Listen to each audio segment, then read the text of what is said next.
In a stunning turn of events, conservatives and Trump supporters who brought a thin blue line flag to a rally in support of the police threw it to the ground and stomped all over it in the mud before throwing the tarnished flag into the street in front of cops as they drove by.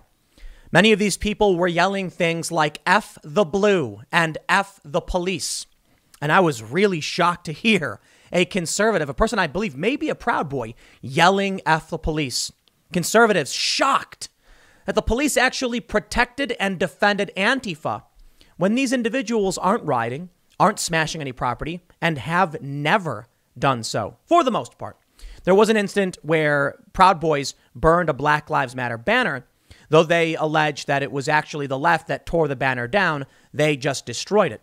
But for the most part, Proud Boys, Patriot Prayer, and the right don't go around smashing up businesses and don't generally create a problem for local businesses and local order. These individuals, right-wing and conservative, being confronted by the police in this way for the first time was shocking to many of them. And now they're saying many of the things we've heard from the left. The police are losing what little support they had left. And boy, is this a mistake. There's no longer an argument that cops are just trying to keep us safe and have to deal with unruly crowds. When Antifa was going around destroying small businesses, I, of course, criticized Antifa for doing so. But the Proud Boys and the right-wing individuals that are out marching aren't destroying any businesses. So why are the police firing pepper balls at them? Why are they protecting Antifa? It's hard to say, other than they're just doing their job as it was, and they don't care if they're following unconstitutional laws or not. Now, listen, I have no problem being critical of police when they fire impact rounds or munitions at peaceful protesters, and it's happened. I also have no criticism for police when they use crowd control measures against violent riots. The problem arises when anyone, either left or right, is being attacked or dispersed by cops when they did not do anything. Now, there's a lot of nuance here. If Antifa has a history of going around smashing things and the police move in, it's hard to know who's being honest with you. Did Antifa try and initiate some kind of conflict so the police dispersed them? When it comes to the right, you're not going to win that argument. Conservatives do not protest for the most part. And when they do, they certainly don't go around smashing things. But here we are. I want to read for you this thread. But there's so much more to this story. Longtime conservatives talking about the enforcement of psychotic lockdowns, not just in the U.S. Ezra Levant of The Rebel in Canada posted a video of Canadian police going to someone's home because they had 6 people in it, because the neighbors ratted on them. And they actually arrested one of these guys. One of the people at this house was dragged out of the home. People are screaming. And this longtime conservative and longtime defender of the police actually put out a tweet saying that he will not be supporting the police any longer. I don't want to put words in his mouth. I'll read you his exact tweet. Now we're hearing from Republican Rep. Louis Gohmert that with a judge's ruling, he has no standing to sue so that the election results will be changed. He says the ruling is effectively saying the only thing conservatives should do is go out and be as violent as Antifa or Black Lives Matter. And now you can see where we're all headed. Recently, we heard the mayor of Portland condemn Antifa by name. Well, Antifa's not going anywhere. They're going to continue their riots and their violence. But now these governments and these police have made sure they have no support whatsoever. And beyond that, they made sure that conservatives will actually seek to defy them as they enforce unconstitutional edict. The police will have no support as calls for them to be defunded occur, and the police will have no support come January 6th when right-wing individuals and left-wing individuals show up. We've already seen the videos of the Boogaloo Boys shaking hands with Antifa. Is it possible now that Antifa realizes the opportunity with angry conservatives who are pointing the finger at the police, the opportunity to say, okay, you guys do your thing, and then swoop in and take advantage? Could the same be said about the right, who now says, you know what, we're not going to bother Antifa, let them do their thing. The cops aren't on our side. The right has turned on the police, and I think we can expect things to get particularly spicy. Let me go through all this news for you, though, and show you what's going on with Republicans saying maybe it's time to get as violent, saying that people are being effectively told to get violent. And I'll show you what these individuals, these right-wing individuals did with this flag. Crazy stuff. Before we get started, Head over to timcast.com/donate if you'd like to support my work. There are many ways you can give. I got a P.O. box if you want to send me some stuff. But the best thing you can do is share this video. And boy, this one's more important than ever. To see the police lose the support of right-wing individuals, of conservatives, is one of the most shocking turns of events I have seen in these past several years. And it is the biggest indicator that we are headed towards some kind of, I don't know, conflict, calamity, catastrophe. The establishment elites have almost no support at this point. Nancy Pelosi's home gets vandalized. Nobody on the right is defending Mitch McConnell anymore, for the most part. There's now reports that a bunch of senators are planning on rising up and objecting to the electoral count vote to defy Mitch McConnell because they say he's a poor leader who would not back the president. It's all breaking apart. This is going to get, well, spicy. But don't forget to like, subscribe, hit that notification bell. Let me show you this thread from Ford Fisher, a journalist. He tweets, yesterday, following a pro-Trump anti-lockdown protest in Salem, Oregon, riot police fired sting balls at conservatives and Proud Boys who refused to step back while trying to confront counter-protesters. In fact, in this video, there's one guy who says, this guy fired at me as I was backing up. Amazing. That's something we hear from the left all the time. Now, listen, there's a difference between anti-fascists, Antifa, I don't want to call it Antifa, you go there, and rioters. And the police start firing at the crowd because they're not backing up. And then they get mad that they were fired upon. But these groups, well, they riot. Conservatives, the cops had no reason to do any of this. The cops could have just moved forward and that would have been the end of it. But they started firing at these people. This is crazy. Ford says, in the moments before the sting ball incident, portions of the right-wing crowd, including Proud Boys, came across a group of counter-protesters identified as Antifa and began chanting F Antifa before police stepped in between. Folks on the right got particularly agitated as two of the BLM counter-protesters made their way around the police line, one with a paintball gun and one with a firearm. What the F is going on? Asked one. Remove this man right now, he ordered cops who didn't listen. Police charged at the right-wingers as a fight seemingly broke out in the distance. Officers deployed tear gas and at least one flash grenade and made a single arrest of a right-winger toward the end of this clip. Just tell them we're Antifa and they'll give us, well, they'll service us, I'll put it that way, yelled the conservative, angry that one of his comrades was being arrested. Police continued to push forward against the right, using sting balls and tear gas. No more backing the blue, one yelled at them. F the blue. Originally, this sweatshirt reading Back the Blue PDX with a thin blue line was brought in support of officers by the right. By the end of the rally in Salem, Oregon, they were trying to burn it. As the police dispersed, the right-wingers took turns stepping on the thin blue line flag they had originally brought to support the cops. You have been declared to be treasonists. Only one punishment for treason. F the blue. In an amazing, look at this. In this clip, you can see the man take the tarnished flag from the ground and just throw it into the street as cops drive by. What little support police actually had is fading. Now, many of you may be familiar with Michael Malice. He's been on my IRL podcast several times. He's a pretty smart dude. He's a funny guy on Twitter. He trolls a lot and people fall for it. But on my show on the IRL podcast, he said that he believes all police are criminals and he's tweeted as much. Now, Michael, I believe is, well, I don't want to ascribe his political beliefs. So you can check out the IRL podcast. He's been on several times. But he basically said the unconstitutional and unlawful enforcement actions taken by police or the unconstitutional and unlawful decrees by these governors are letters to Santa without men and women with badges to enforce them. Today, he tweets, it's happening. Cue the Ron Paul meme as Ezra Levant, a prominent Trump supporter and conservative, tweets, I'm sorry. This video is the tipping point for me. For 48 years, I have been pro-police, almost fanatically so. I cannot say that anymore. I know there are still good cops out there. Some are my friends. But as the violent enforcers of the lockdown, I no longer support them. Ezra is showing this video. He says there were 6 people in a house in Gatineau, Canada. A neighbor snitched. Police went in Gestapo style, assaulting citizens. So yeah, every lockdown politician who made this monstrous world and then tries to sneak away to Florida or Hawaii, F you. Interestingly, he does go on to say, I will not take out my rage against the cops because then I will wind up dead. So I will focus my rage on their bosses, the lockdown politicians, especially the cheaters like Tracy Allard and Joe Hargrave. Maybe I'm impotent. Maybe they're immune to consequence. We'll see. He goes on to say, you can join me. I'm not a fan. It's the police. They're oath breakers. Now, in Canada, I don't believe they swear an oath to the Constitution. So what made the United States so great? A Constitution.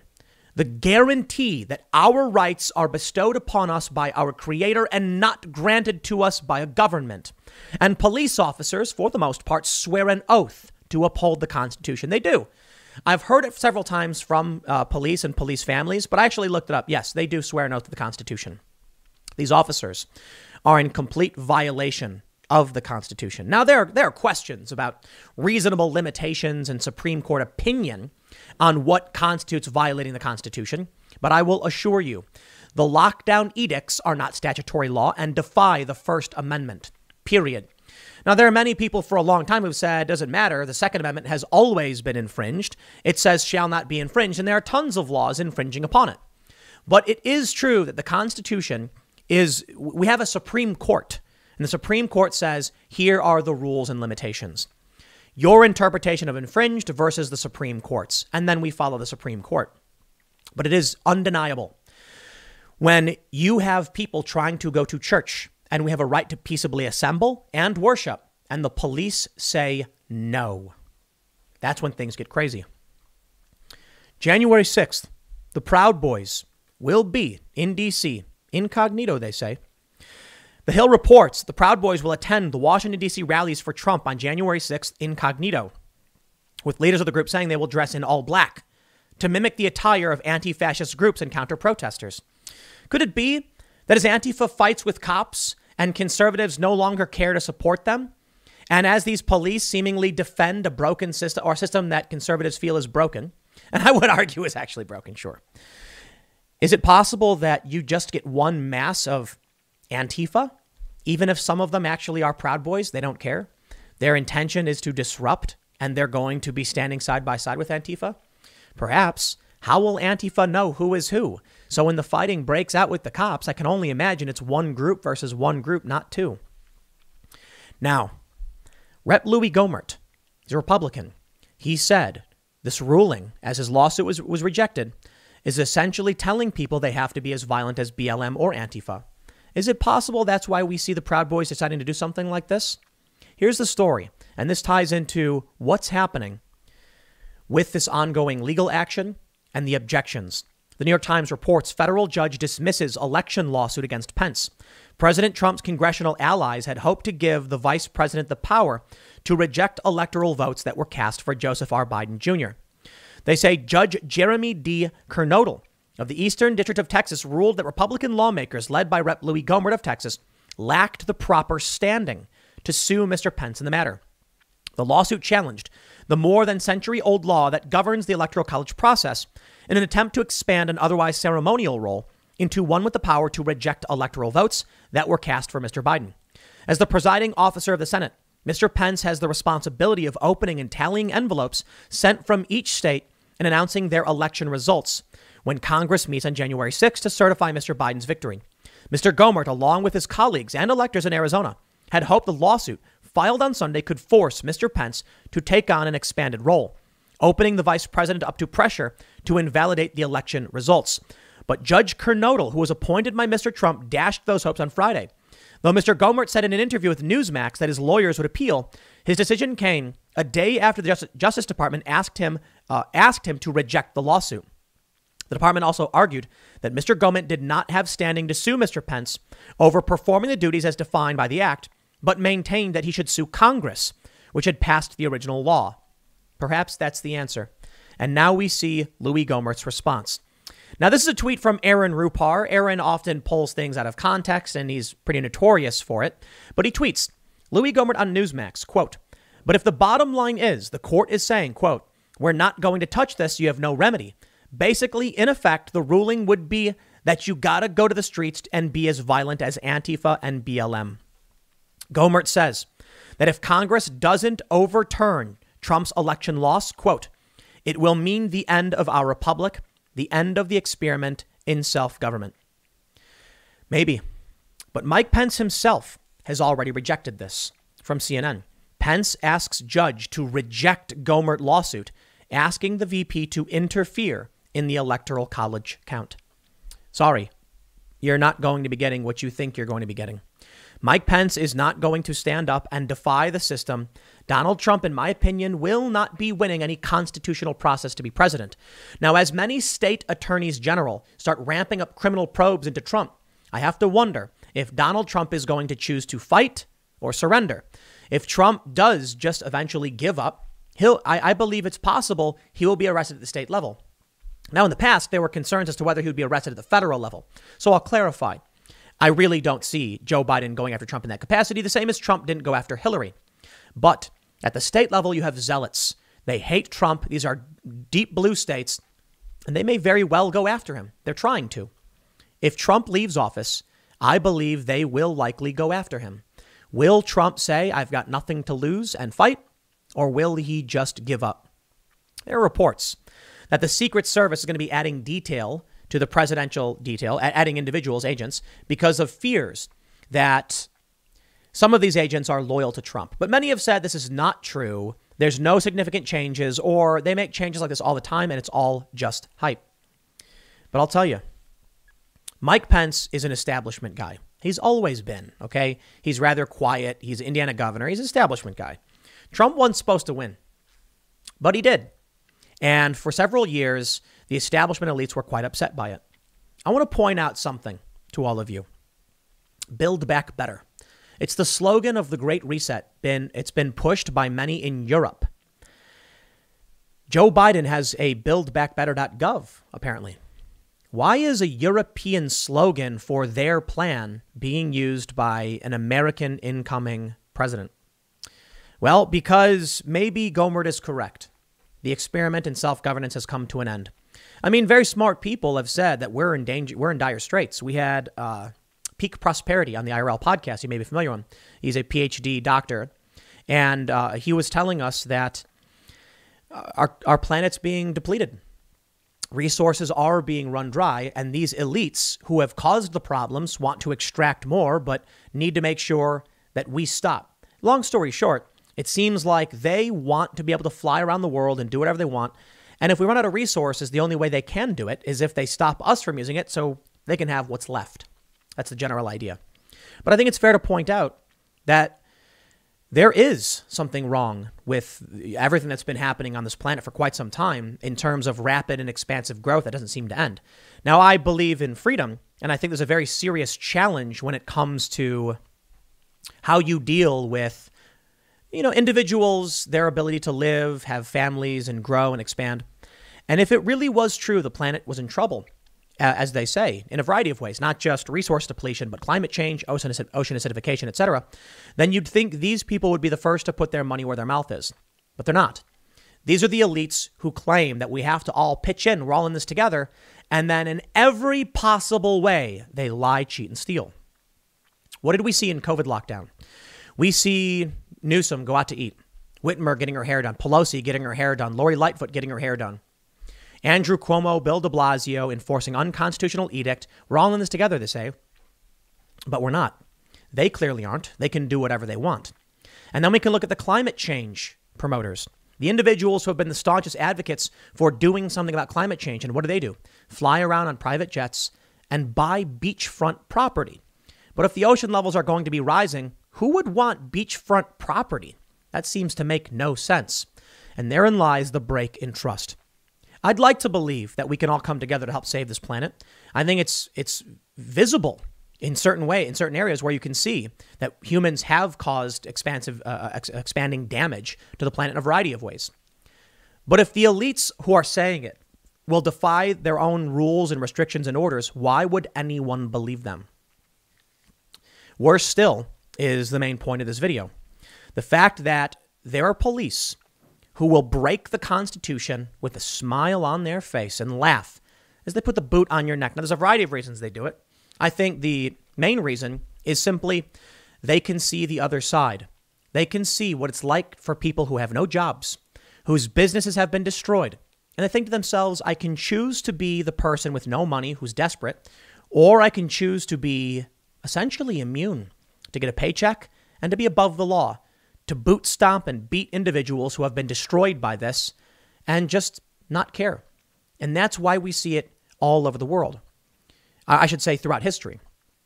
Most notably what we saw with fascists and totalitarians in the past 100 years. I'm not just going to play to World War II Germany. I mean, you look at communist China and you look at Russia. There are individuals who are in the guard, in the army, and they say, better you than me. And now we're here. It wasn't supposed to be this way. Why? Well, we have a constitution that guarantees our rights. The only problem is these police officers will absolutely stomp all over you. Just stomp all over you if it means they stay safe. And it's creepy. And it's scary. And it gets even scarier. I'd like to show you this. Assembly Bill A416, with a warning to the left and the right about what the New York State Senate is proposing. This is not law. It has not been passed. It is Assembly Bill A416, and I'm reading this to you from nysenate.gov. I am not making this up. I am showing you an actual Assembly bill that is currently in committee. It is a long way to go before it becomes law. We can see last bill status. It was introduced. It is in committee. It has not gone on the floor calendar. It has not passed the Senate and the Assembly. It has not been delivered to the governor. It has not been signed, vetoed by the governor. This bill is A416, relating to the removal of cases, contacts, and carriers of communicable diseases who are potentially dangerous to public health. To put it simply, this bill is proposing the ability of New York State to detain individuals who may or may not be dangerous to public health. May be? That's what they say. I believe they've changed some of the language, but may be. Let me read it for you.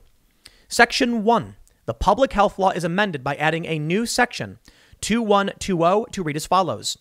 Section 2120A, removal and detention of cases, contacts, and carriers who are or may be a danger to public health.